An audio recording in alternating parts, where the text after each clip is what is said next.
Welcome to the We're Both Found Dead. I'm Adrian. And I'm Ramsey. Today we are talking about cursed objects. Spooky ooky. Love it. Have you ever held a cursed object? Have you ever considered yourself cursed? I know you have like some possessed dolls or something like that, so I think that's the closest I've been to a possessed or a cursed object. I didn't even think of that for this.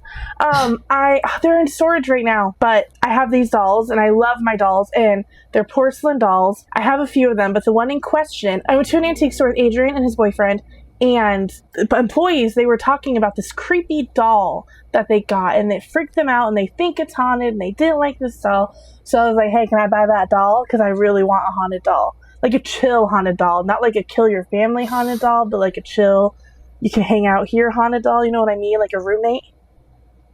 Wow, I would not like that. So she's beautiful and she has like these like tears painted on her porcelain.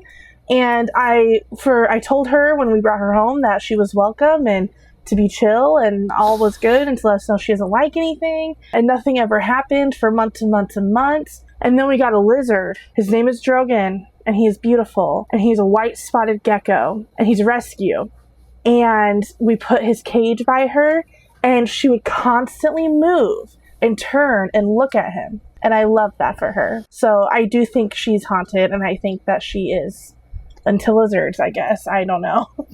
God, no, I would not bring that into my household. But at least she's chill. Yeah, I don't mind. I think that's cool. I think it's all just science we don't understand yet. Yeah, true. That makes sense. What about your other one? You have two, right? I don't think the other one's haunted. The other one it was my grandma. She made it, like, a long time ago. And so that's cool. I love it, but I don't think it's haunted, unfortunately. Oh, okay. Okay, well, that's still cool. It's a good conversation starter for when you bring people over. Welcome to my home. Here is my haunted doll and her friend. Don't look at her too long. She will lunge. Yeah, don't. She might want to go home with you. Oh, God. Don't say that. Imagine if the fuggler that you got me was haunted. You see, but he's chiller. I think that might be scarier for me if he was haunted. All right, I guess we can go right into our bite-sized terror. Yay. Are you ready to be scared? Go ahead. I'm alone in a basement right now, so that's gonna be fun. I love that.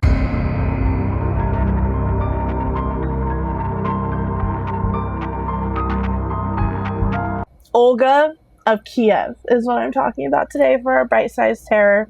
My grandma's name is Olga, and my aunt's name is Olga. Your grandma's name is Olga? Dad's mom, yes. Oh, did you ever know her? Yeah, she's in Mexico right now. I saw her. Was she chill? Ago. Yeah, she's chill. Love her. And okay. My aunt's name is Olga. She's the one from Spain. Oh, okay. Yeah. I didn't realize that was a popular name. I love that. Yeah. It's a fun name. It's probably just since her mom's name is Olga, she named her daughter Olga.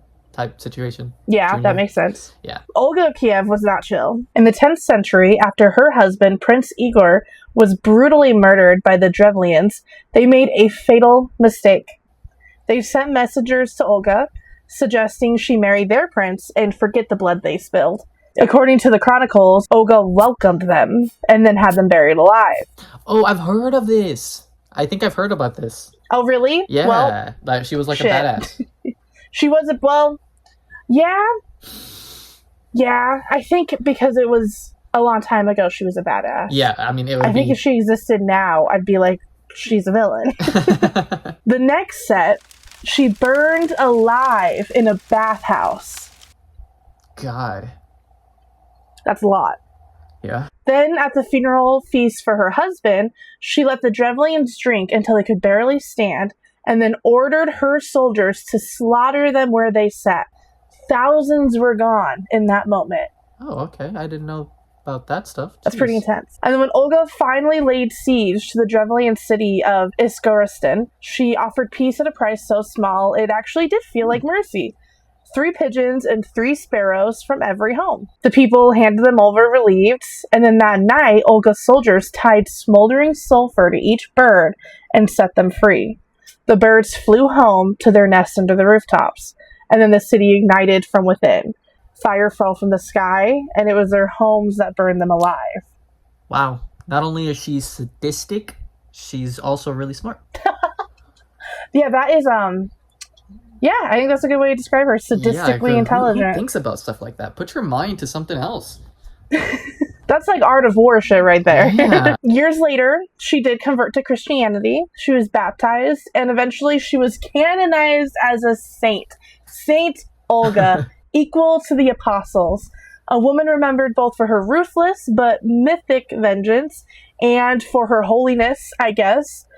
Depending on who's telling the story, she's either a symbol of divine justice or proof that something far darker can wear the face of a saint. Oh, hell no. I don't like this. That's creepy. And then she wants to put the label of holy? Yeah, no. And people let her. She's a saint. That's probably why your grandma was named after her, because she's a saint. Oh, maybe. Is it known that she did all that? Yeah. Oh, okay. Jeez. You know how the Catholics are? Huh? And once you're sorry, it's like, oh, it's fine. Yeah. Oh, God. Well, I guess she got forgiven. You can forgive any sins, right? As long as you let Jesus come into your heart. Yeah, as long as you truly plan to not do it again or something like that. Oh, you repent. Rape a couple kids, it's fine. It's fine. Yeah. Wow. Well, I like that story. Thank you. More of a history class. Yeah, because we're going spooky. I thought I'd do more history, more murdery. I love history. Thank you. This is a history podcast. Dark history. Spooky. Oh, you're so right. Cool. You will be starting us off on our cursed objects. I'm very excited to hear what you are bringing for us today. It's a little bit of a more known one. I didn't hear about this before, but I think I've seen this object before. It's Robert the doll.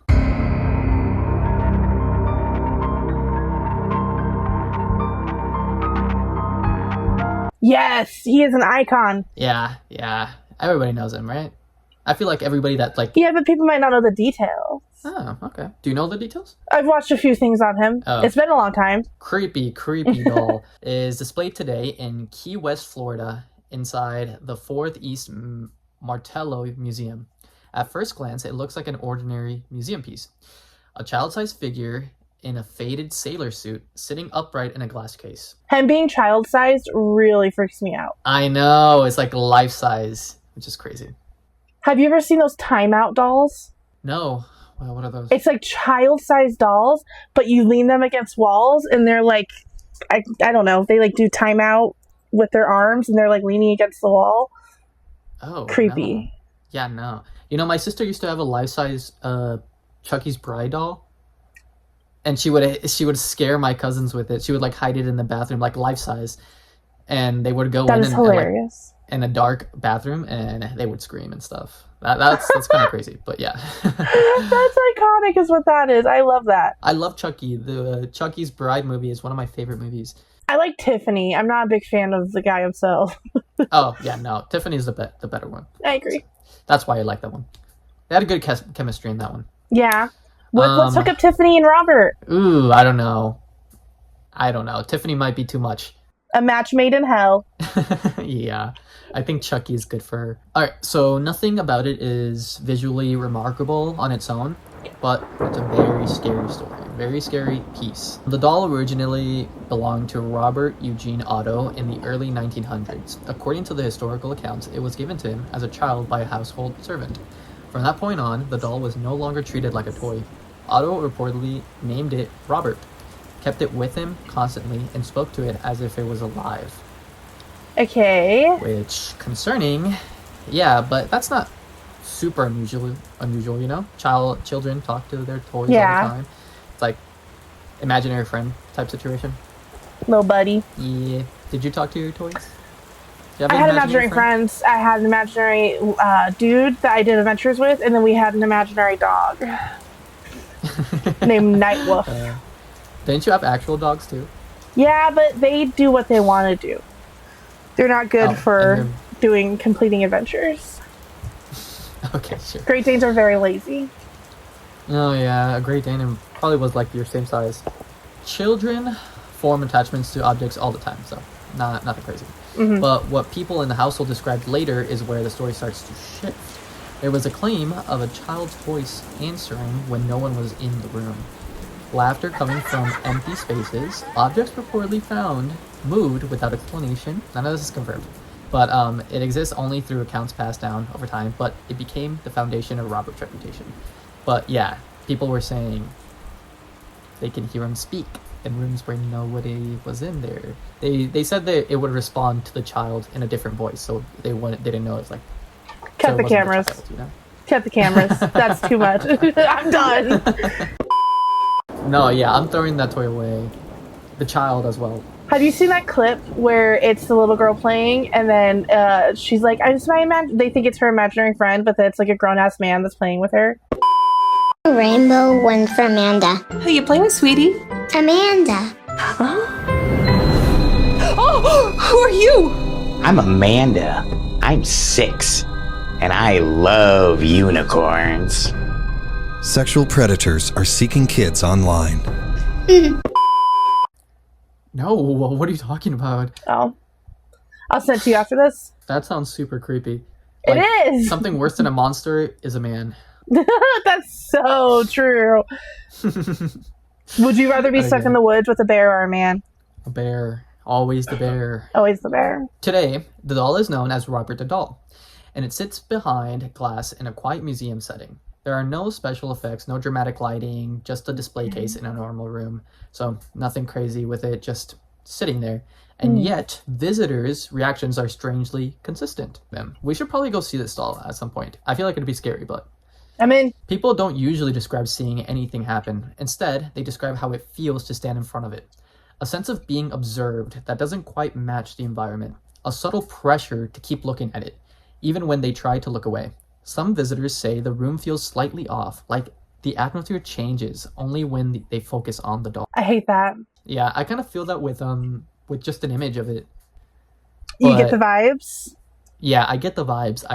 I can understand kind of like what they would be feeling, but it's probably like times 20 when you're actually there. Yeah, I could see that. I was doing thumbnails last night, and I was looking at pictures of Robert the Doll.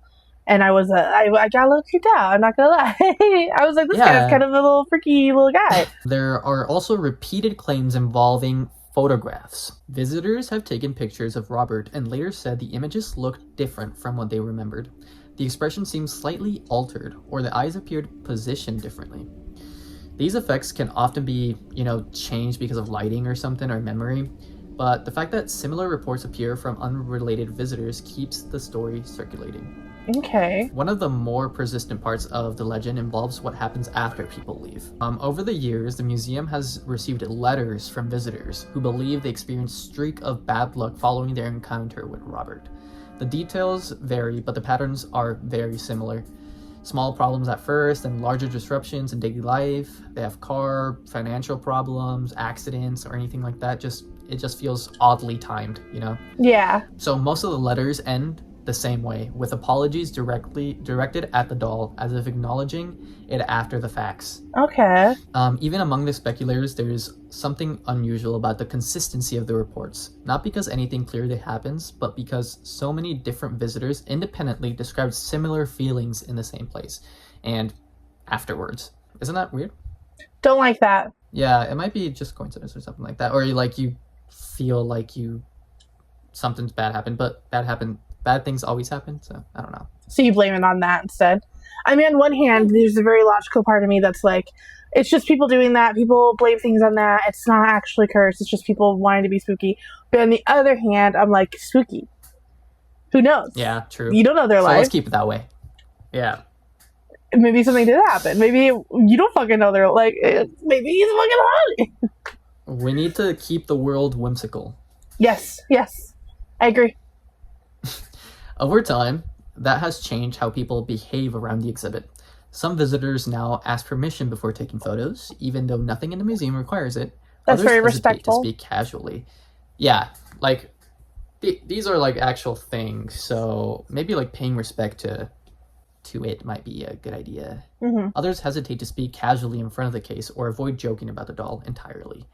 These behaviors aren't instructed, they develop informally, passed from visitor to visitor. And through all of this, the physical object never changes. Robert does not move. There is no documented physical interaction, no verified phenomenon linked to him.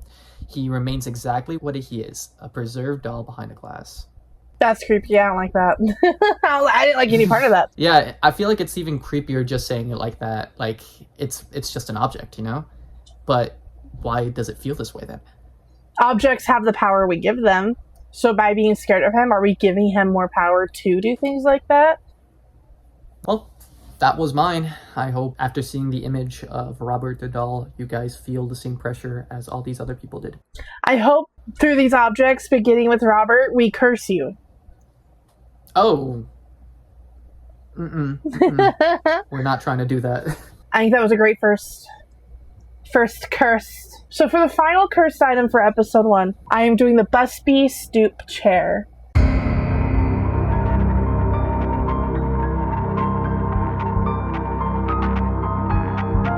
Doesn't sound too scary, right? Not too crazy. Chair. It's a rocking chair. Is it a rocking chair? Oh, okay. Now I'm intrigued. This story begins in a quiet English village at an unassuming roadside inn. In the early 18th century, inns like this weren't just places to drink. They were hubs of local life, where travelers passed through and regulars gathered nightly. This particular inn, tied to Thomas Busby, would eventually become infamous not for its ale, but for the man who refused to give up his favorite seat. Ah. Thomas Busby was known locally as a volatile and deeply unpleasant man. Me too. Prone to over-drinking and sudden anger. I'm thinking about Courage the Cowardly Dog. The old man. Eustace bad! These are, Eustace. every single one of these is just, it should just be an episode of Courage the Cowardly Dog. Yeah, it should, honestly. He was a regular at the inn, often occupying the same chair night after night. So according to accounts, Busby had little patience for anyone who challenged him, and his temper only worsened when alcohol was involved, which it seems like it pretty much always was. So the inn became an extension of Thomas Busby's identity, a place where his presence was as much feared as it was familiar. Everything came to a head in 1702. Let's talk about back we are right now.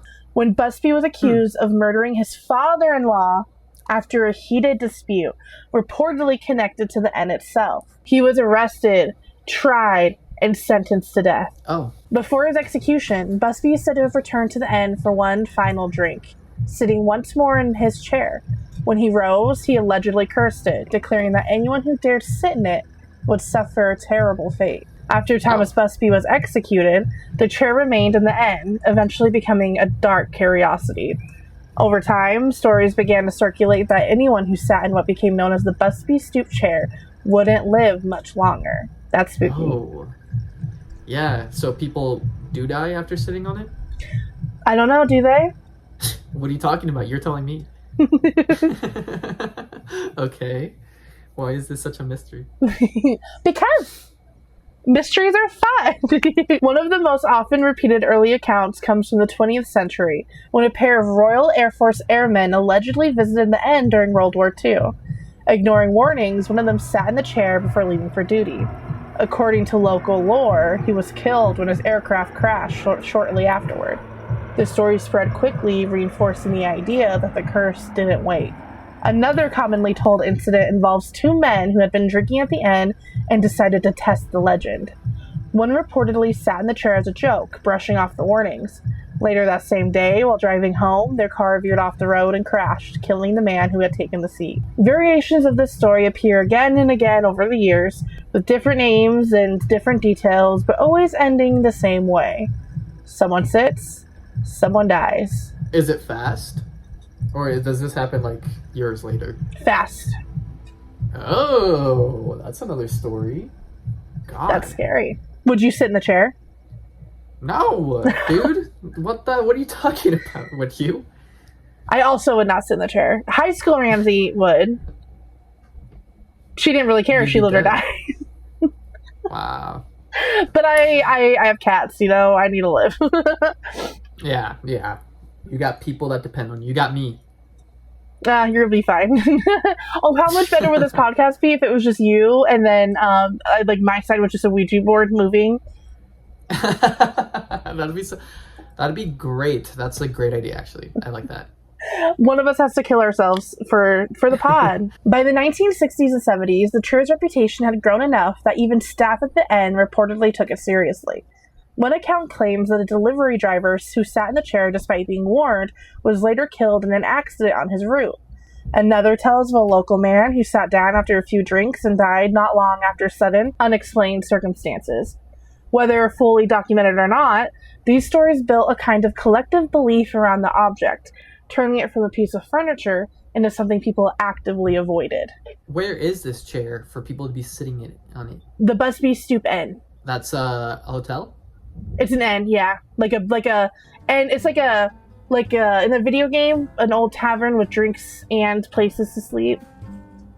Was it displayed as like a death chair, or was it just a chair there? It was just a chair, and then people would warn people not to sit in it, and then it got like labeled. A reputation? So people wouldn't sit in it, but people still sometimes did. Okay. So eventually the risk, real or perceived, became too much. The chair was removed from the inn and donated to the Thirsk Museum, where it remains today. Even there, it isn't treated casually. The chair is mounted high on a wall, positioned so that no one can accidentally sit in it. What makes the Busby Stoop Chair dearer isn't just the alleged deaths, but how consistent the legend has remained over time. There's no single confirmed list of victims, no official record tying each death together, just a steady accumulation of deaths, warnings, retellings, and coincidences. Whether you believe in curses or not, the chair has crossed that line where story becomes tradition. And no matter how many years pass, one rule still seems to hold. Don't sit in it. Yeah. Wow. That's creepy. And they have to bolt it to the wall so people don't sit on it? No, they don't want anyone accidentally dying. I mean... Just destroy it. Wow, that's creepy. I don't like that at all. I'm spooked out. We got a haunted chair and a haunted little boy doll. If all the things we talk about appear in your dreams, by the way, that means you've hit the jackpot and you won't wake up.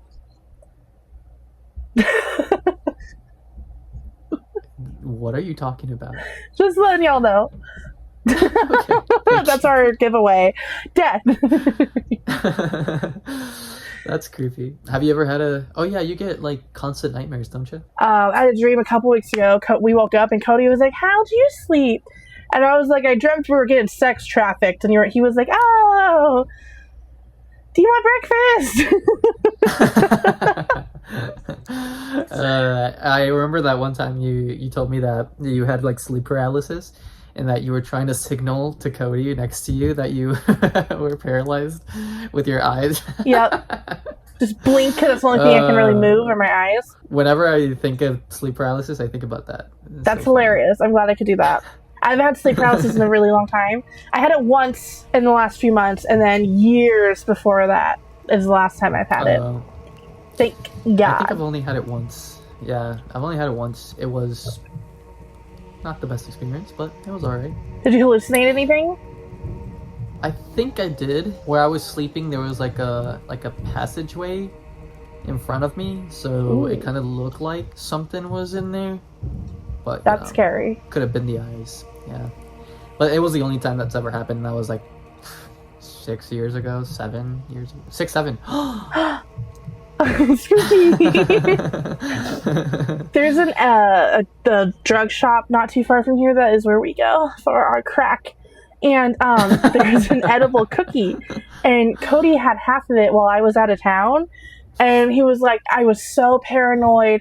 I kept hearing voices. I thought someone was in the house. Like, he really thought someone broke in. And so then we came back and I had the other half. And I literally was like working myself up into a panic attack that I was dying. And then Cody like reminded me that it was the paranoid cookie. And I was like, oh my God, I feel so much better. But I was super paranoid the rest of the time. And then I really wanted to know if it was just that cookie. And so I got another one and I ate pretty much all of it. I left like not that much. And then I was prepared, so it didn't freak me out too bad. But I 100% was hearing voices. I was like, this is the first weed I've ever had that made me like hallucinate, like auditorily. Jeez. Okay. I think that's everything for part 1. Yeah, sorry, we're rambling. Yeah, that's everything for part 1. Thank you guys for watching. We'll catch us on the next one. Stay cursed. Bye.